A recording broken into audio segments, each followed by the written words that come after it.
of the unprecedented, dangerous nature of this raid. Fox News contributor Jonathan Turley.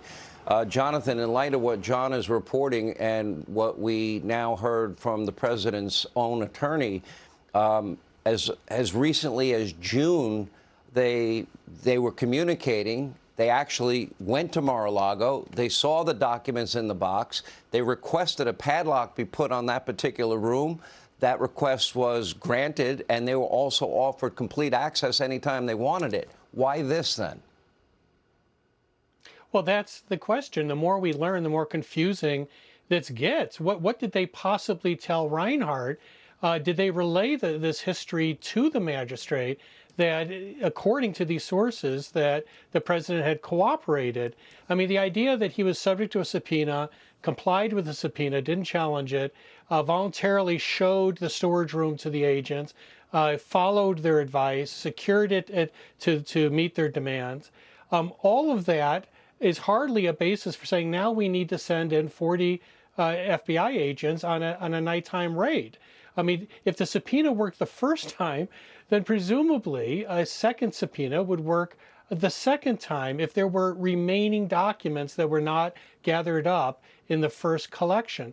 What we have to find out is the details. You know, there's a suggestion of this confidential source. What was alleged in these papers? Do they really suggest there was a risk of destruction or active concealment? Those are the things we're going to have to be looking at. And as for the recusal report that you just heard, obviously that's really quite odd. I mean, if he recused himself the first time, it's rather odd to see himself executing such an important search warrant just a little while later, unless there was something about the first case or circumstance that had an added conflict of interest. We'll have to find that out as well. So what does this all mean? It means that we're not learning facts that the Attorney General could easily share with us without compromising this investigation. You know, my gut tells me that this never had anything to do with the Presidential Records Act or the National Archives, Jonathan Turley. It has all the markings to me of a fishing expedition. That's my gut instinct. What is yours?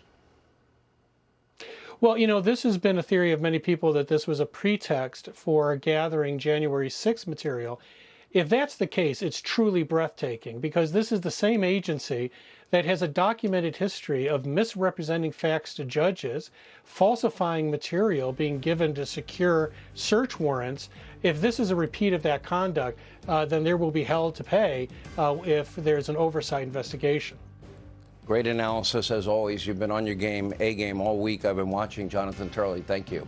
Hey, Sean Hannity here. Hey, click here to subscribe to Fox News YouTube page and catch our hottest interviews and most compelling analysis. You will not get it anywhere else.